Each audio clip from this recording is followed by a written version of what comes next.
เอาเลยตัวที่สองครับพี่น้องโอ้สาวขึ้นอีกก้อนเม็ดอ่ะนะสวยงามเลยสวัสดีครับพี่น้องพ่อกันอีกแล้วครับกับคันชิดคนผู้เวียงครับผมแล้วก็พันเปียกครับพี่น้องครับพันกึมพี่น้องมื้อนี้ก็คือเก่าพี่น้องหาอยู่หากินครับคล้องเก่าแหละครับเนี่ยนี่ครับคล้องเก่าพี่น้องมื้อนี้หลายขั้นนี่ครับเนี่ย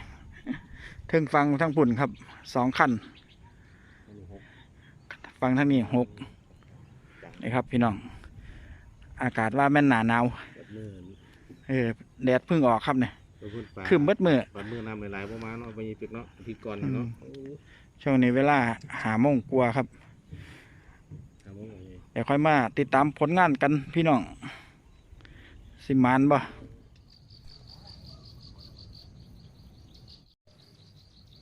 พี่น้องรู้สึกว่าตัวแรกครับตัวแรกรถมาพอดีเจอตัวแรกพี่น้องปลาคอติปลาดุกเอาให้พันกึมปลดสุดยอดพี่น้องตัวแรกเสื้อสิได้พี่น้องไปเอาปลดฟังเพิ่งพี่เอาฟังพี่เฮ้าเอาไป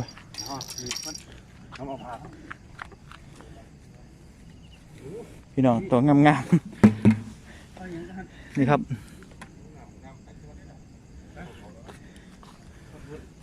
ตัวแรกพี่น้องตัวแรกโอ้ยังงามเลยเสื้อสิได้ครับเนี่ยตัวแรกของค่ำขึ้นนี่พี่น้องปลายังงามเลยครับปลาอ้วนดีตอดลายเทียอยู่ครับพี่น้องมันหักวัดบ่ได้ถือจังหวะเพราะจักเทือจังหวะมันค่ายแมนตัวงามเลยเดี๋ยวหาผามาปลดกันครับเนี่ยของมีดาบติดมานำพี่น้องปลามีดาบติดมานำต้องถึงระวังเบ็ดน้ำครับเบ็ด2 หมากระวังเงี้ยงกับเบ็ด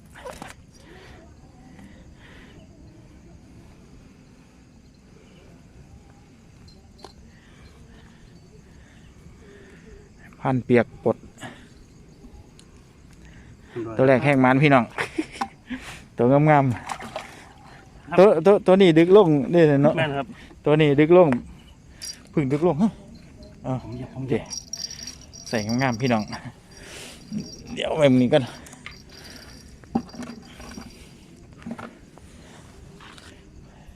ครับเดี๋ยวใส่กิริตไปไม่อีกทั้งหุ่นกระเตะเพราะทั้งหุ่น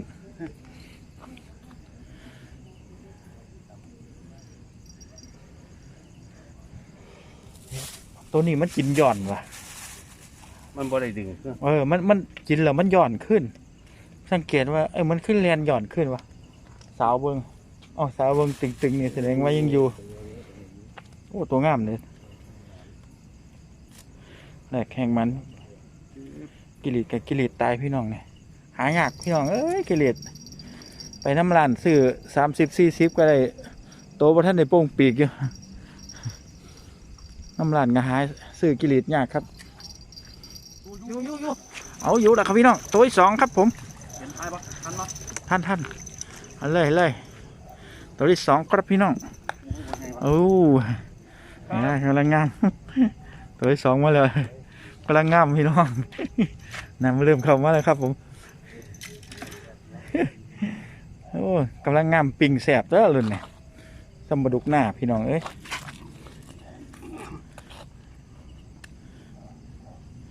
โอ้คำบ้านเท่ากับปลาดุกหน้าคักเลยตัวเหลืองเหลืองงามดีไหมมันบริเวณดำแบบนั่นเลยเด้อันนี้มันเหลืองงามตัวที่2แก้มที่2มาเลยพี่น้องครับใส่งามๆรุ่นกันยาวๆพี่น้องปลากำลังเข่าเดี๋ยวผ่านเปียกใส่เงียอีกครับกิริตตายพี่น้องมื้อนี้กิริตสดได้มาตัวหน่อยเอากิริตตายใส่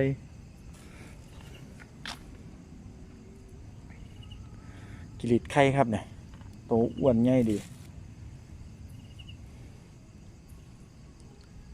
ริ่มมาเรื่อยๆพี่น้องพอได้ลุ้นอยู่ยังกี่ไรกับ2 แต้มแล้ว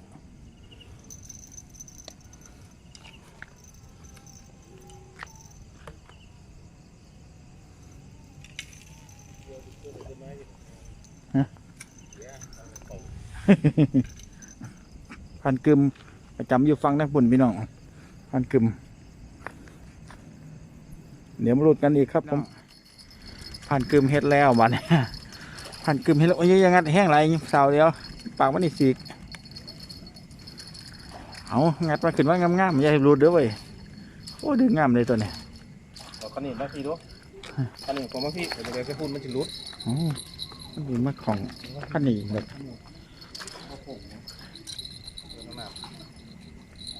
เอาแล้วครับพี่น้องขันกึมบ่มั่นใจพันกึมงัดขึ้นฟังพุ่นเลยเอาสาวขึ้นเลยมานะของใหม่ท่านะของแล้วน่ะเอากับว่าสาวขึ้นเนาะโอ้ยเห็นเงาให้ ใหญ่กว่าหมูเหรอ ตัวทำนั่นแหละตัวท หมูใหญ่กว่าห ำ มู โอ้อ้วนอยู่ตัวนี้ โอ้ไปลาบเลยต้มคุณ เอาเนี่ยเอาไปต้มปนเลย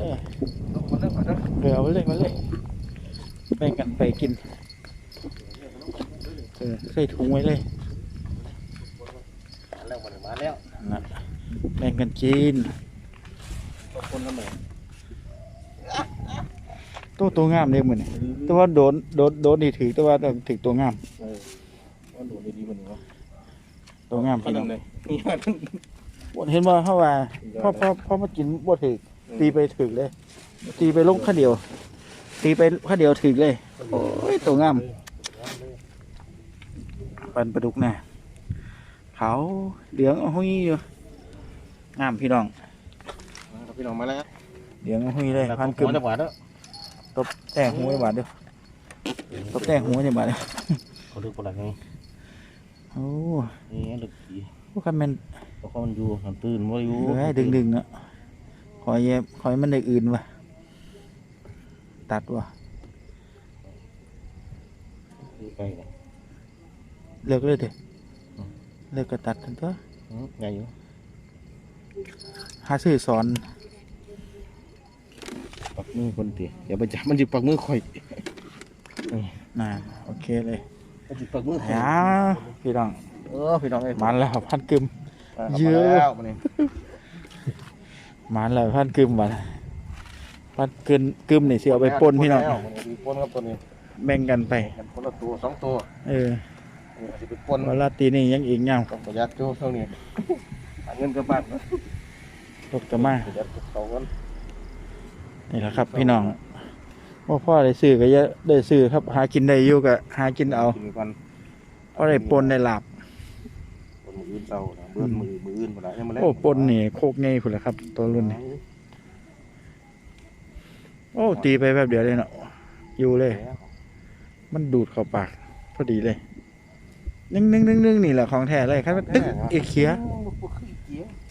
ตึ้งอีเขีย ข้างนี้มีซีดีของกู แต่ว่าขั้นตึ้งนี่ เอาตัวทั้งคนนี้เนาะ เอาขั้นของซิโก้แม่นแต่กินกันนี่ อันน้องข่อย เอาเหรอ มันบ่อยู่กลัวบ่ได้กิน โอเคพี่น้อง ของเขา อีกตัวละตัวที่2ตัวที่4ตัวที่4พี่น้องงัดขึ้นเลยโอ้ยงัดขึ้นไหมสาวขึ้นอีกก้อนเม็ดอ่ะนะงามแล้วพี่น้อง โอ้ต้มกันเลย ทำกันเลยครับพี่น้องนี่ครับนี่เป็นตัวที่4แล้วพี่น้องเนี่ย เห็นว่าเอาวางไว้ก่อนนั่นเม็ดอันวางไว้ก่อนทั้งพูดก็เอาดิตอนนี้ฟังพันกึมพี่น้อง เสือหมาแล้ว งามแล้วปลาดุกนี่ตัวงาม งามเลยตัวนี้2 ลุงเครื่องเลยที่ใหญ่ 2 ถุงกวนนี่ก็สิรุดตัวนี้ เกือบสิรุดเกือบรุด เก็บรุดตัวนี้ ดีนะวัดท่านมันเหยียบไข่โอ้พี่น้องลง มีได้ไว้ของคุณ โอ้เบ็ดพี่น้องเบ็ดตกน้ำเลยได้ปะเดี๋ยวเบ็ดตกน้ำเลยพี่น้องพูดเลย โอ้เบ็ดตกน้ำพี่น้องเห็นบ่พลพันเปียกพันเปียกพี่น้องเอาบ่อยู่เบ็ดตกน้ำปลาใหญ่บ่เปียก กินกระบอกใส่เนาะ ปลาใหญ่บ่ ไปไงวะ ปลาใหญ่เด้น่ะพูดละ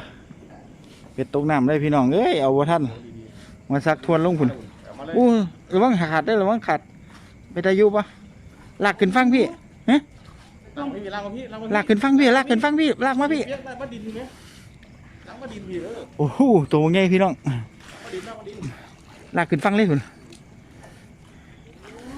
มันหมึกใหญ่เลย เดี๋ยวลุงจับเอา เดี๋ยวรถมาพอดีเลย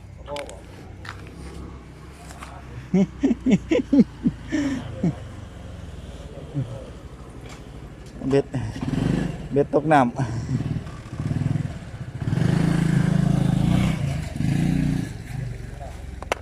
เบ็ดตกน้ำพี่น้องโอ้โหเบิ่งดูดูไงมันเลย ไปมาเอาไปเอาไปเลย เอ้ยพี่น้อง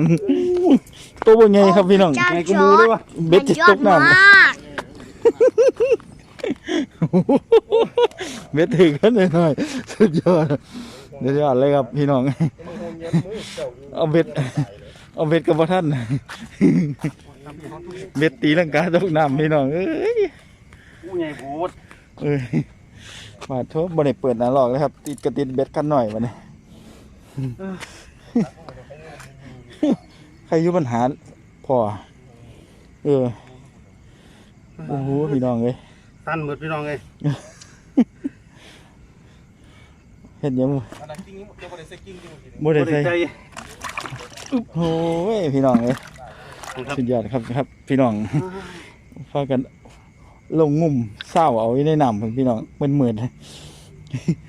โอ้ยจนตีลังกาลงน้ำตัวมึงไงพี่น้องทางพุ่นล่ะเอา ไว้ไกลๆน้ำเนี่ย โดดลงน้ำอีกซะสุดยอดพี่น้องสุดยอดนี่แหละครับซีซั่นบริไทยตอนตีเบ็ดตีลังกาลงน้ำเลยพี่น้อง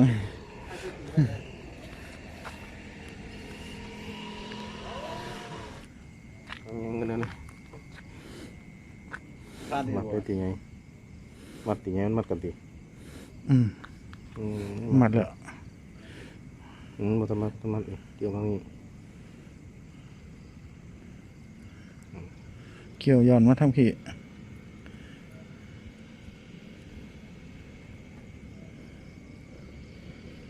เห็นว่าหมัดกันละ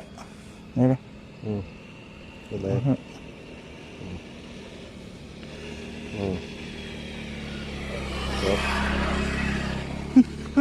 เอ้าเนาะไอ้หลังนี่ติดมือคนนี่ได้ ไปเลย มันติดคน ก็มันดึง ไอ้ตกใจไปแน่เจะคล้าของกับตกใจว่าแล้วไม่หลอนมือดึงเบ็ดไว้ก็ดึงดินนาวทั้งผลยังตกใจอยู่โอ้ยพี่น้องช็อตเด็ดครับพี่น้องเมื่อกี้เนี่ยตัวทายบ่ท่านตัวบ่ใส่กระดิ่งเนี่ยไม่ซื้อไม่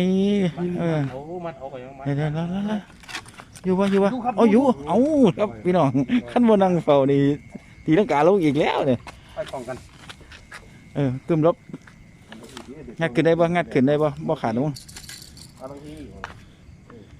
นี่ครับพี่น้องไม่ละโอ้โหยังใส่งามๆพี่น้องกำลังมากินฟังพี่แล้วป่าน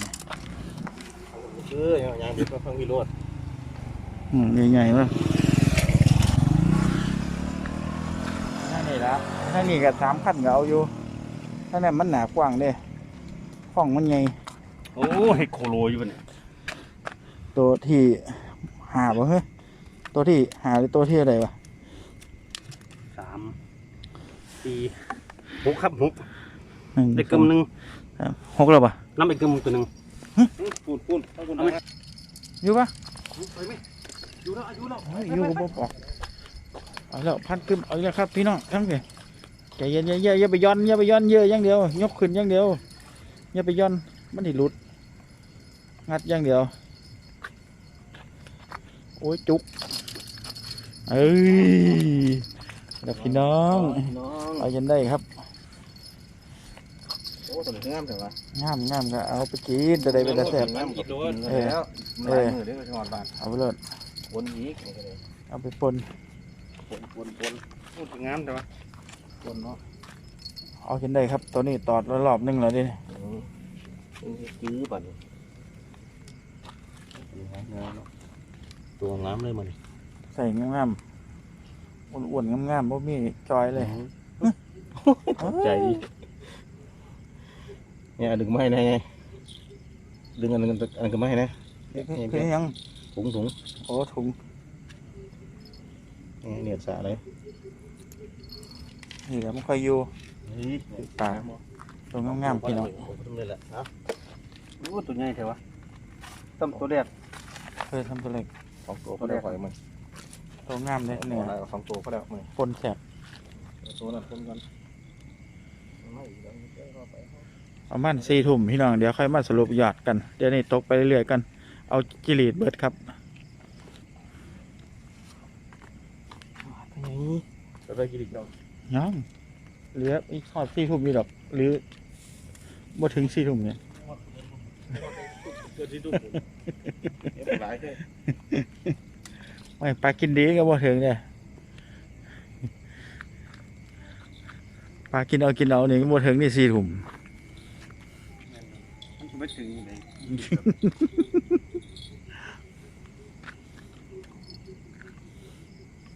ตัวมันดึงนะ ปลากินกับสองซิกได้ไหม ว่าเออ คิดว่าท่านน่ะมันดึงนะเนาะทั้งนี้ เอาหรือว่าเว้ย แล้วได้เก็บดิบนะ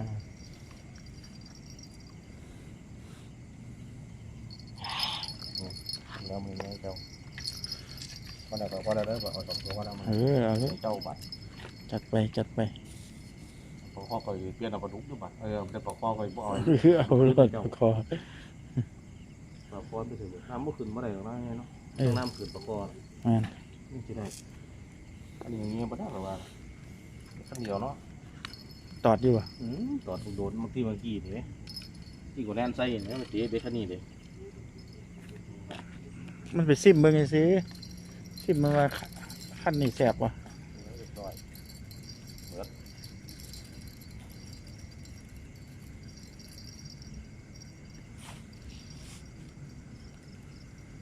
เบิดสีใหญ่ไงเบคขั้นเดียวเนาะคือไป2 ขั้นนี่ เบ็ด2 ดวง ก็ได้แต่มันเป็นโอ้ เบ็ด2 มาเบ็ด จับ ได้เกี่ยวตาอยู่น่ะ เกี่ยวตาตะคง ยังหาว่าพอเยอะเลยเบ็ดเอ้ยโอ้ยอยู่แล้วรถก็มารถ รถมาเข้ามา รถ เอาแล้วเปียกงัดอีกแล้วครับพี่น้องตัว ดูงามเลย ที่8ตัวที่8นี่เนาะ รอให้รถไปก่อน ตัวที่8นี่เนาะ เปลี่ยนป่ะ แม่นเหรอวะเพราะตัวที่6ตัวนี่ตัวที่7แล้วเด้ตัวที่7แล้วตัวที่8อู้พี่น้องเอ้ยงามพี่น้องนี่ครับนี่ตัวที่8พี่น้อง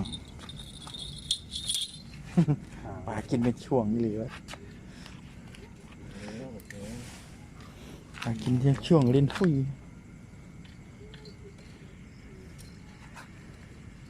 บ่มีกระดิ่งเดียวนี่ครับ นี่ บ่มีเลยบ่ แต่วันนี้มีอะไรดีจัง บ่ได้ยินแต่ของโต ปล่อยมันพูดดีกว่า ได้ยินแต่โตนี่ว่ามันแสดงว่ามันกระชากมาใส่ตัวนี้น้ำมันตึกไปนะ ก็ดีว่ะ มันได้ตรงกลางไม่ได้ตรงนี้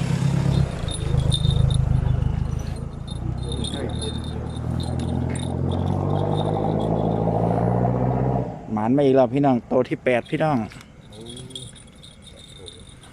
ปลากินฟังนี่วะปลากินฟังนี่วะ เราให้ตัวดี 8 เราให้ 8แล้ว เจ้า6 ตัวแล้วเนาะ2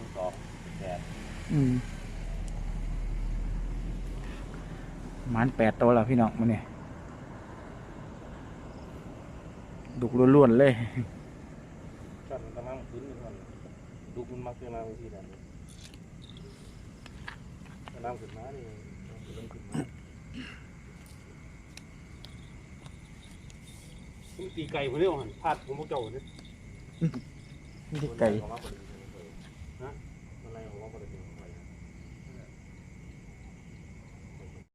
มาเลยครับมาเลยครับเอาอีกแล้วครับตัวสุดท้ายครับพี่น้องตัวที่เก่า อู้ใหญ่มันซ้ำเลย โอ้ยสุดยอดเลยพี่น้องเอ้ยนี่ครับตัวปิดคลิปเฮา เอาขึ้นเลยกึ้มเบ็ด นะครับพี่น้อง ไปพี่เฮาเอาพี่เอานะครับพี่น้องนี่ก็เป็นโต๊ะที่เก้าครับปิดคลิปพอดีพี่น้องเอาครับพี่น้องคลิปนี้ก็เอาไว้สมีแล้วนะครับมันเดึกแล้วประมาณ4 ทุ่มแล้วครับเนี่ยกับเมื่อนี้ก็ไก่มากๆครับผ่านเปียกครับนี่ผ่านเปียกครับเนี่ย สวัสดีครับ นี่ผ่านกึมครับพี่น้อง ครับผมสวัสดีครับผม นี่ครับคลิปนี้ก็เอาไว้สมีนะครับพอกันไม่คลิปหน้าครับประมาณ4 ทุ่มแล้วไก่เดึกแล้วไก่ได้เมื่อบ้านครับพี่น้องอย่าลืมกดซับตะไคร่กดติดตามกดไลค์กดแชร์ให้น้ำในเด้อพี่น้องเด้อพอกันไม่คลิปหน้าครับผมสวัสดีครับ